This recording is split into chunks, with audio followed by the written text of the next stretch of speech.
여러분도 이런 적 있지 않으신가요?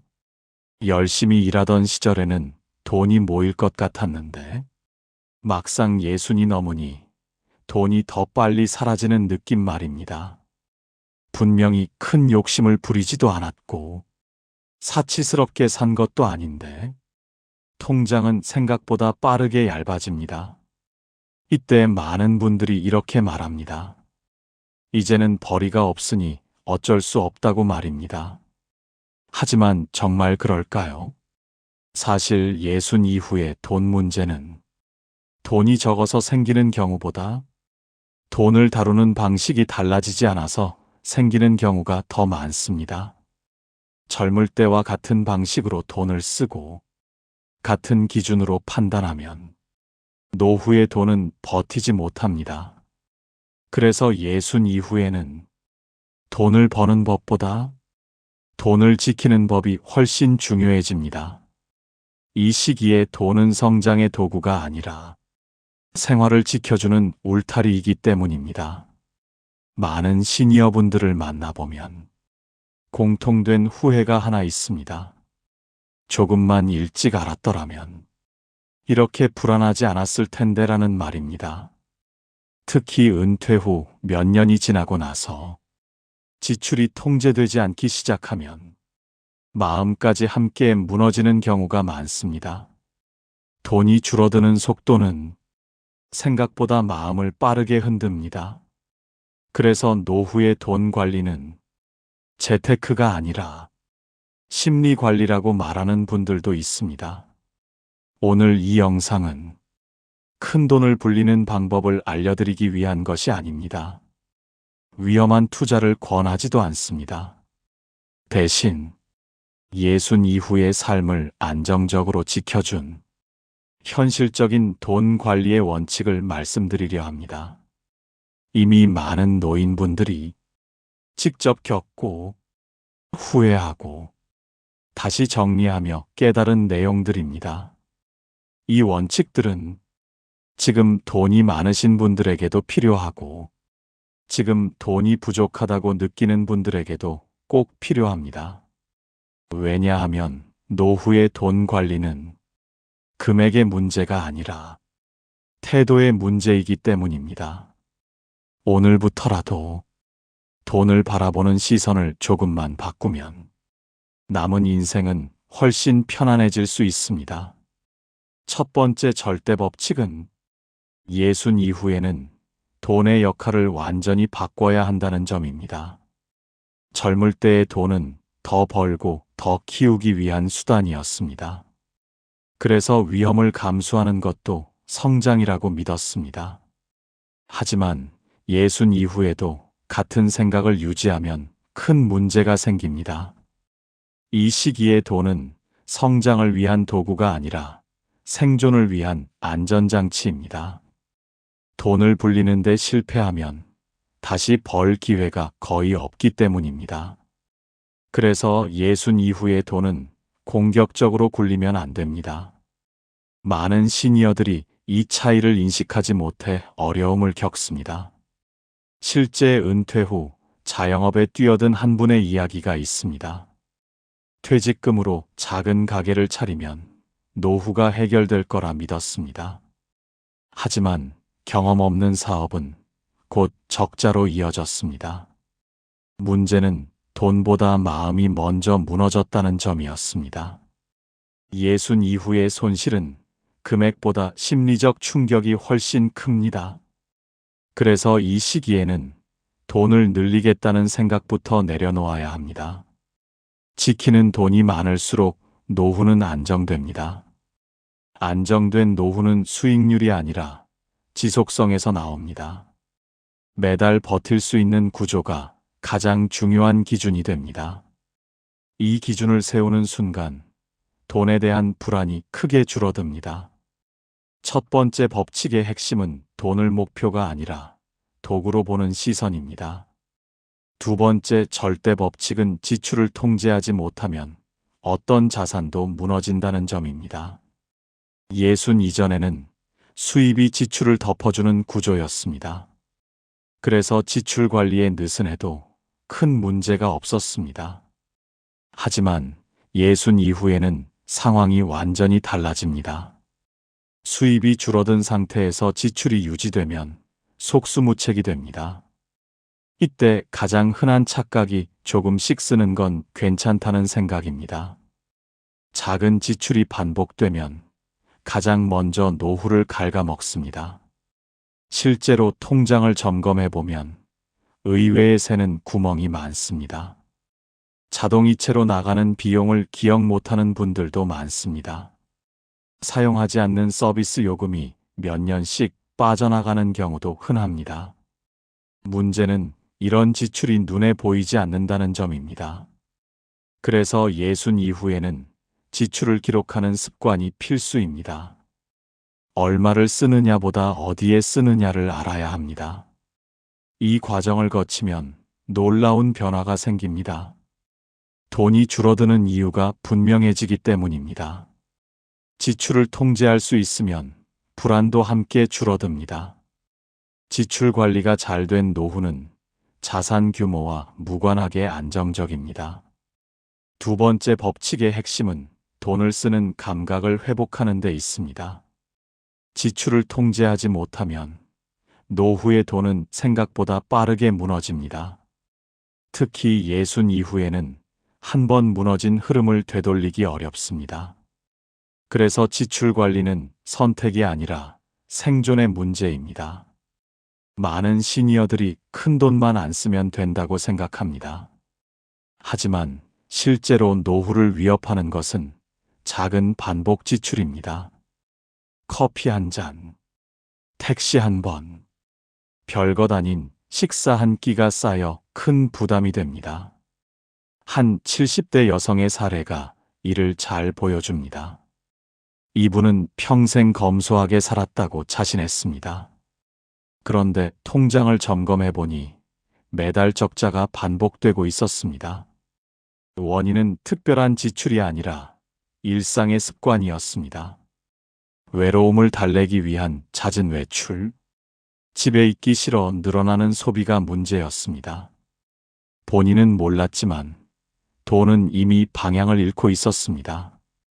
이분이 바꾼 것은 단 하나였습니다. 지출을 줄이겠다고 다짐한 것이 아니라 지출을 정확히 보겠다고 마음먹은 것입니다. 그날부터 모든 소비를 적기 시작했습니다. 금액이 아니라 용도를 적었습니다. 왜 이 돈을 썼는지를 기록했습니다. 이 과정에서 스스로 놀랐다고 합니다. 필요해서 쓴 돈보다 습관처럼 쓴 돈이 훨씬 많았기 때문입니다. 이 깨달음 이후 지출은 자연스럽게 줄었습니다. 억지로 참지 않아도 쓰지 않아도 되는 돈이 보였기 때문입니다. 예순 이후의 지출 관리는 인내가 아니라 인식의 문제입니다. 보이면 줄일 수 있고 모르면 계속 새어나갑니다. 그래서 이 시기에는 가계부가 가장 강력한 도구가 됩니다. 복잡한 형식일 필요는 없습니다. 종이에 적어도 충분합니다. 중요한 것은 매일 확인하는 습관입니다. 돈의 흐름을 매일 보는 사람은 돈에 끌려가지 않습니다. 돈을 관리하는 사람은 마음도 함께 관리하게 됩니다. 두 번째 법칙의 진짜 의미는 여기에 있습니다. 지출을 통제한다는 것은 삶의 리듬을 다시 잡는다는 뜻입니다. 리듬이 안정되면 노후는 훨씬 덜 흔들립니다. 첫 번째 법칙이 돈의 방향을 바꾸는 것이라면 두 번째 법칙은 그 방향을 유지하는 힘입니다. 이 두 가지가 함께 작동해야 예순 이후의 돈은 비로소 제 역할을 합니다. 세 번째 절대 법칙은 예순 이후에는 빚을 완전히 정리해야 한다는 점입니다. 젊을 때의 빚은 기회로 여겨지기도 했습니다. 사업을 위한 빚, 집을 마련하기 위한 빚은 미래를 위한 선택이었습니다. 하지만 예순 이후의 빚은 성격이 완전히 달라집니다. 이 시기에 빚은 기회가 아니라 위험이 됩니다. 상환 능력은 줄어드는데 이자는 멈추지 않기 때문입니다. 많은 시니어들이 아직 갚을 수 있으니 괜찮다고 말합니다. 하지만 노후에 빚은 돈보다 마음을 먼저 갉아먹습니다. 매달 나가는 이자는 생활비보다 더 큰 압박으로 다가옵니다. 한 60대 후반 남성의 사례를 보면 분명해집니다. 이분은 아직 일할 수 있으니 대출은 괜찮다고 생각했습니다. 하지만 몸이 아프기 시작하면서 상황은 급변했습니다.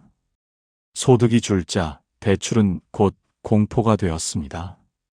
이분이 가장 후회한 것은 빚 자체가 아니었습니다. 조금 더 일찍 정리하지 못한 판단이었습니다. 예순 이후에는 빚이 없는 상태가 가장 큰 자산입니다. 집이 작아도, 차가 없어도, 빚이 없으면 마음은 훨씬 가볍습니다. 이 시기에는 규모보다 안정이 우선입니다. 빚을 줄이는 선택은 체면이 아니라 생존의 문제입니다. 세 번째 법칙의 핵심은 분명합니다. 예순 이후에 돈 관리에서 빚은 반드시 끝내야 할 과제입니다. 네 번째 절대 법칙은 돈을 혼자 관리하려 하지 말라는 점입니다. 많은 시니어들이 돈 이야기를 숨기려 합니다. 자식에게도 말하지 않고 배우자와도 자세히 공유하지 않는 경우가 많습니다. 하지만 노후의 돈 관리는 혼자 버티기에는 너무 복잡합니다. 판단이 흐려질 수도 있고 정보에서 뒤처질 수도 있기 때문입니다. 특히 금융 환경은 빠르게 바뀝니다. 예전에 안전하던 상품이 지금은 위험한 경우도 많습니다. 이때 혼자 판단하면 실수가 커질 가능성이 높습니다. 한 70대 남성의 사례가 이를 잘 보여줍니다. 이분은 평생 혼자서 모든 결정을 해왔습니다. 그래서 노후에도 혼자 판단하는 것이 당연하다고 여겼습니다. 하지만 복잡한 금융 상품에 가입했다가 손실을 입었습니다. 주변에 물어볼 사람만 있었어도 피할 수 있던 선택이었습니다. 노후의 돈 관리는 자존심을 내려놓는 순간부터 좋아집니다. 모른다는 사실을 인정하는 것이 약함은 아닙니다. 오히려 가장 현명한 태도입니다. 신뢰할 수 있는 사람과 정보를 나누는 것만으로도 위험은 크게 줄어듭니다. 전문가 상담을 받는 것도 좋은 방법입니다. 모든 결정을 맡기라는 뜻은 아닙니다. 의견을 듣고 판단의 폭을 넓히라는 의미입니다. 네 번째 법칙의 핵심은 혼자가 되지 않는 것입니다. 돈 앞에서 혼자가 되면 실수는 더 커지고 회복은 더 어려워집니다. 함께 점검하고 함께 확인하는 구조가 예순 이후의 돈을 지켜줍니다. 다섯 번째 절대 법칙은 현금 흐름을 반드시 손에 잡히게 만들어야 한다는 점입니다. 예순 이전에는 월급이라는 확실한 흐름이 있었습니다. 그래서 돈의 움직임을 깊게 신경 쓰지 않아도 살 수 있었습니다. 하지만 예순 이후에는 이 흐름이 끊기거나 불규칙해집니다. 이때 가장 위험한 상태는 돈이 어디서 들어오고 나가는지 모르는 상황입니다. 자산이 있어도 흐름이 보이지 않으면 불안은 커집니다. 한 70대 부부의 이야기가 이를 잘 보여줍니다. 이분들은 집과 예금이 있었지만 늘 돈 걱정을 했습니다. 이유를 살펴보니 매달 사용할 수 있는 현금이 정리되지 않았기 때문입니다. 큰 돈은 있는데 생활비는 늘 부족하게 느껴졌습니다. 그래서 이분들이 한 첫 번째 일은 구조를 단순하게 만드는 것이었습니다. 복잡한 상품을 정리하고 매달 들어오는 돈과 나가는 돈을 한눈에 보이게 만들었습니다. 그 순간부터 불안이 눈에 띄게 줄었다고 합니다. 예순 이후에 돈 관리는 규모보다 가시성이 중요합니다. 눈에 보이는 돈은 통제할 수 있지만 보이지 않는 돈은 늘 불안을 만듭니다. 그래서 이 시기에는 매달 사용할 수 있는 현금을 기준으로 생활해야 합니다. 자산의 총액이 아니라 현금 흐름이 기준이 되어야 합니다. 다섯 번째 법칙의 핵심은 돈을 단순하게 만드는 데 있습니다. 단순해질수록 노후는 안정됩니다.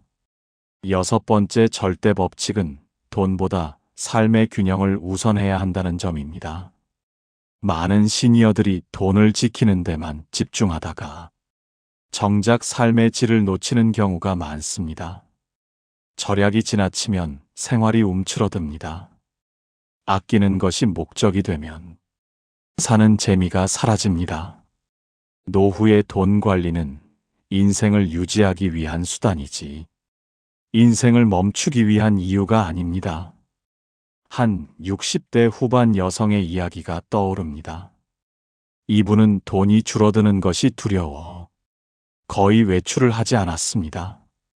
취미도 끊고 모임도 모두 정리했습니다. 하지만 시간이 지나며 우울감이 깊어졌습니다. 결국 병원비가 더 늘어나는 결과로 이어졌습니다. 이분이 나중에 깨달은 것은 분명했습니다. 적당한 지출은 낭비가 아니라 투자라는 사실이었습니다. 마음을 살리는 지출은 오히려 돈을 지켜주는 역할을 합니다. 건강을 위한 운동, 사람을 만나는 작은 모임, 소소한 취미는 노후의 필수 요소입니다. 돈을 아끼느라 삶을 잃으면 그 돈은 제 역할을 하지 못합니다. 예순 이후에 돈 관리는 균형이 핵심입니다. 지킬 것은 지키되 쓸 곳에는 써야 합니다. 여섯 번째 법칙의 핵심은 이것입니다. 돈이 삶을 지배하게 두지 말고 삶이 돈을 이끌도록 만들어야 합니다. 지금까지 예순 이후 반드시 지켜야 할 돈 관리의 절대 법칙을 함께 살펴봤습니다. 이 6가지 원칙은 특별한 사람만 실천할 수 있는 내용이 아닙니다. 이미 많은 시니어들이 시행착오 끝에 깨닫고 지켜온 기준들입니다. 중요한 것은 지식이 아니라 태도입니다. 노후의 돈 문제는 계산보다 마음에서 먼저 시작됩니다. 불안한 마음이 판단을 흐리고 흐려진 판단이 돈을 빠져나가게 만듭니다. 그래서 예순 이후에 돈 관리는 숫자보다 생각을 먼저 정리해야 합니다. 돈이 줄어드는 것이 두려운 것이 아니라 대책 없이 줄어드는 것이 두려운 것입니다. 기준이 세워지면 두려움은 크게 줄어듭니다. 오늘 이야기한 6가지 원칙은 돈을 많이 벌기 위한 방법이 아닙니다. 이미 가진 돈을 지키고 흔들리지 않게 유지하기 위한 기준입니다. 노후의 가장 큰 적은 가난이 아니라 불안입니다. 불안은 돈보다 사람을 더 빨리 지치게 만듭니다. 그래서 안정적인 노후는 자산 규모와 반드시 비례하지 않습니다. 적은 돈으로도 편안한 분들이 있고 많은 돈을 가지고도 늘 불안한 분들이 있습니다. 차이는 오직 관리 방식에 있습니다. 돈의 목적을 분명히 하고 지출을 스스로 통제하며 빚을 정리하고 혼자서 판단하지 않고 현금 흐름을 단순하게 만들고 삶의 균형을 잃지 않는 것. 이 6가지는 서로 연결되어 있습니다. 하나라도 빠지면 나머지도 흔들리기 쉽습니다. 그래서 노후의 돈 관리는 부분이 아니라 구조입니다. 많은 분들이 지금부터 해도 늦지 않았느냐고 묻습니다. 하지만 예순 이후는 이미 늦은 시기가 아닙니다. 오히려 가장 현실적인 판단이 가능한 시기입니다. 욕심이 줄어들고 무리한 선택을 경계할 수 있는 나이이기 때문입니다. 지금 이 순간부터라도 충분히 바꿀 수 있습니다. 당장 큰 결정을 내릴 필요는 없습니다. 오늘 통장을 한 번 더 들여다보는 것, 자동이체 내역을 점검하는 것, 이것만으로도 시작은 충분합니다. 작은 점검 하나가 큰 불안을 잠재웁니다. 노후의 돈 관리는 속도가 아니라 방향입니다. 빨리 가는 것보다 넘어지지 않는 것이 더 중요합니다. 남은 인생에서 돈은 더 이상 경쟁의 도구가 아닙니다. 평온을 지켜주는 울타리입니다. 그 울타리가 튼튼하면 비바람이 불어도 삶은 흔들리지 않습니다. 예순 이후의 삶은 이미 충분히 값집니다. 이제는 더 증명하지 않아도 됩니다. 지금까지 살아온 시간만으로도 충분합니다. 돈을 붙잡고 살기보다 돈과 함께 살아가는 노후를 선택하시기 바랍니다. 이 영상이 노후의 돈 문제로 잠 못 이루는 분들께 작은 기준점이 되었기를 바랍니다. 오늘 이후로 돈이 두려움이 아니라 관리 가능한 대상으로 느껴지기를 바랍니다. 흔들리지 않는 노후, 불안에 쫓기지 않는 하루, 그 출발점은 거창하지 않습니다.